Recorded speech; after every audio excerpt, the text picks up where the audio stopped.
प्रज्ञा को रील्स बनाने का बड़ा ही क्रेज है और वो दिन भर रील्स बनाती रहती है। खाते पीते घूमते फिरते घर में कॉलेज में रील्स बनाने के कारण प्रज्ञा पूरे कॉलेज में हाईलाइटेड है। जहां उसकी रील्स सभी को पसंद आते हैं, वहीं मनीषा चिंता में डूबी रहती है। एक रोज जब खाते हुए प्रज्ञा रील्स बना रही होती है, तब मनीषा कहती है, 1 मिनट भी चैन नहीं है इस लड़की को। ये नहीं कि खाना तो आराम से खा ले, लेकिन नहीं, अरे थोड़ी देर रील्स नहीं बनाओगी तो आसमान नहीं टूट पड़ेगा। अरे मम्मी, इसी को तो कहते हैं डिटर्मिनेशन। तुम नहीं समझोगी ये सब। भगवान, इस लड़की को सद्बुद्धि दे। जब देखो तब टेढ़ा बाका मुंह बनाती रहती है। मनीषा की बात का प्रज्ञा पर जरा भी असर नहीं होता और वो खाते खाते रील्स बनाती रहती है। दिन बीतने लगते हैं और देखते देखते प्रज्ञा का कॉलेज भी खत्म हो जाता है। आए दिन कोई ना कोई मनीषा को प्रज्ञा की शादी करवाने का सुझाव दे जाता है। सब ठीक ही कहते हैं, प्रज्ञा की शादी कर देनी चाहिए। अपने घर के काम काज में व्यस्त हो जाएगी तो खुद ही ये रील्स और नाच गाना बंद हो जाएगा। मनीषा और प्रेम प्रज्ञा के लिए एक अच्छा लड़का ढूंढने लगते हैं और तभी विकी का रिश्ता प्रज्ञा के लिए आता है, जिसने प्रज्ञा को उसकी रील्स देखकर पसंद कर लिया था। अगले दिन विकी अपने माता पिता के साथ प्रज्ञा के घर पहुंच जाता है और प्रज्ञा साड़ी पहने हाथों में चाय की ट्रे लिए उनके सामने आती है। जब विकी को पसंद है तो हमें भी बहू पसंद है। बहन जी, आप बारात की तैयारी कीजिए। एक बार लड़का लड़की अकेले में बात कर ले तो अच्छा रहेगा। हाँ हाँ, क्यों नहीं। मनीषा विकी को प्रज्ञा के कमरे में भेजती है, जहां प्रज्ञा पहले से ही रील्स बना रही होती है। तभी विकी कहता है, आ गए आपके साजन जी। हमारे साथ ये रील्स कंप्लीट करती तो और भी अच्छा रहता। अच्छा जी, आप आ ही गए हैं तो बना ही लेती हूँ आपके साथ। दोनों मिलकर रील्स बनाते हैं। जब वी मीट और तुरंत पोस्ट भी कर देते हैं। फिर विकी कहता है, जब आप साड़ी में चाय लेकर आए तब मुझे लगा कि कहीं मैं गलत घर में तो नहीं आ गया। अब सही है।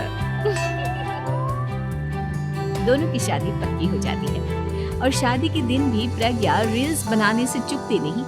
यहाँ तक कि बारात के समय भी नाचते हुए रील्स बनाती है। सभी लोग प्रज्ञा की तारीफ के पुल बांध देते हैं और प्रज्ञा नाचती गाती अपने ससुराल चली जाती है। सब कुछ अच्छा चल रहा होता है। प्रज्ञा यहाँ भी दिन भर हर चीज की रील्स बनाती रहती है। लेकिन कुछ दिनों के बाद जब सुनीता कहती है, बहू, ये रील्स के साथ साथ कुछ काम भी कर लिया करो। वैसे तुझे और क्या क्या बनाना आता है? मम्मी जी, वैसे तो सब कहते हैं कि मैं सब कुछ अच्छा बनाती हूँ, लेकिन मुझे लगता है कि मैं मैगी अच्छा बना लेती हूँ। हाँ, कॉफी भी अच्छा बना लेती हूँ और मुंह तो सबसे अच्छा बना लेती हूँ। हैं? अच्छा अच्छा। सुनीता अपना माथा पकड़ लेती है और कहती है, बहू, कुछ खाना बनाना भी सीख लेती। मम्मी जी, मैं लंबी प्लानिंग कर रही हूँ। जल्दी ही मैं इतनी फेमस हो जाऊंगी कि मुझे पैसे मिलने लगेंगे। हम दोनों सास बहू राज करेंगे, राज। नौकर काम करेंगी और लोगों की तो लाइन लगेगी हमसे मिलने के लिए। तेरा दिमाग खराब हो गया है क्या बहू? हंसी मजाक तक ठीक है, लेकिन इस तरह घर नहीं चलते। जितना जल्दी हो इस घर के तौर तरीकों को सीख लो। प्रज्ञा मुंह घुमाकर चली जाती है और तुरंत उसी वक्त एक रील बनाती है। ये देख सुनीता का गुस्सा 7वें आसमान पर चला जाता है और विकी के घर आती ही सुनीता उसे सब कुछ बताती है। विकी भी अब प्रज्ञा की इन हरकतों से परेशान हो जाता है। तुम टेंशन मत लो मम्मा, मैं देख लूंगा। विकी कमरे में जाता है तो देखता है कि प्रज्ञा रील्स बना रही है। विकी बड़े ही प्यार से प्रज्ञा से कहता है, प्रज्ञा, इन सब के लिए मैं तुम्हें मना नहीं कर रहा हूँ, लेकिन फिर भी हर वक्त तो ये अच्छा नहीं लगता ना। समझने की कोशिश करो, मुझे भी तुम्हारा थोड़ा वक्त चाहिए। मैं जब ऑफिस से आता हूँ तो मुझे समय देने की जगह इसी में लगे रहते हो। तुम ज्यादा ही सोच रहे हो। तुम भी मेरे साथ रील्स बनाओ ना।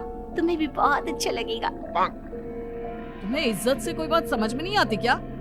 दिमाग खराब हो गया है तुम्हारा इस चकाचौंध से।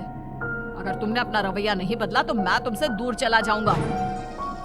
तुम ही रिश्ता लेकर आए थे, मुझे लड़कों की कमी नहीं थी और ना आज है।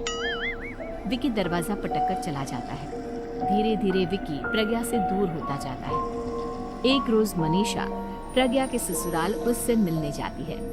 तब सुनीता उससे कहती है, बहन जी, अब आई हैं तो कुछ दिन यहाँ रहकर जाइएगा, आप ही का घर है।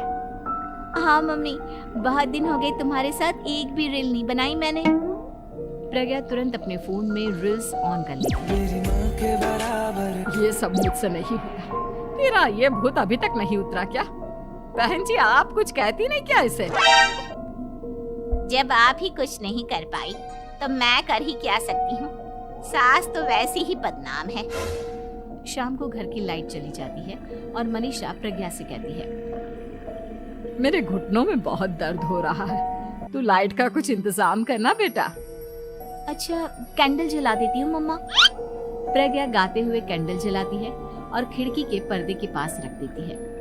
मनीषा, जिसे बहुत दर्द हो रहा है, वो सो जाती है और प्रज्ञा हमेशा की तरह अपनी रील्स में लग जाती है। उधर कैंडल की वजह से पर्दा आग पकड़ लेता है और मनीषा के कमरे में आग लग जाती है। बचाओ, कोई है, बचाओ। सभी भागते हैं और विकी कमरे की आग बुझाने में लग जाता है, लेकिन तब तक मनीषा आधी जल चुकी थी।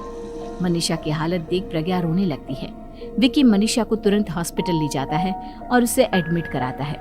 विकी प्रज्ञा से कहता है, देख लिया ना, तुम्हारे इस नाच गाने की वजह से आज तुम्हारी माँ की जान जाते जाते रह गई। अब पता नहीं तुम और क्या चाहती हो।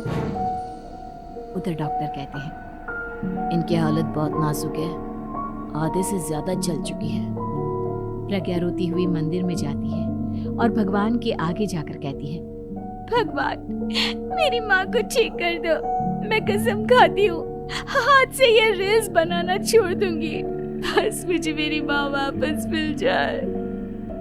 2 दिन बीत जाते हैं और मनीषा खतरे से बाहर आ जाती है। पेशेंट अब ठीक है, आप लोग उनसे मिल सकते हो। सब कोई मनीषा से मिलता है और प्रज्ञा सबके सामने अपना फोन तोड़ देती है। मुझे माफ कर दो मम्मा, मैंने तुम लोगों की बातों को नजरअंदाज किया। बेटा, कोई भी चीज जरूरत से ज्यादा खराब है। मैंने तुम्हें रील्स बनाने से कभी मना नहीं किया, लेकिन हर वक्त एक ही चीज तो सही नहीं है। मैं समझ गई हूँ मम्मा, आई एम सॉरी। प्रज्ञा उस दिन से रील्स बनाना छोड़ देती है और पूरी तरह से अपने घर में लग जाती है। तो हमारी कहानियाँ पसंद आए, चैनल को सब्सक्राइब करें और बेल आइकन दबाना बिल्कुल मत भूलें। वीडियो को ज्यादा से ज्यादा दोस्तों के साथ शेयर करें।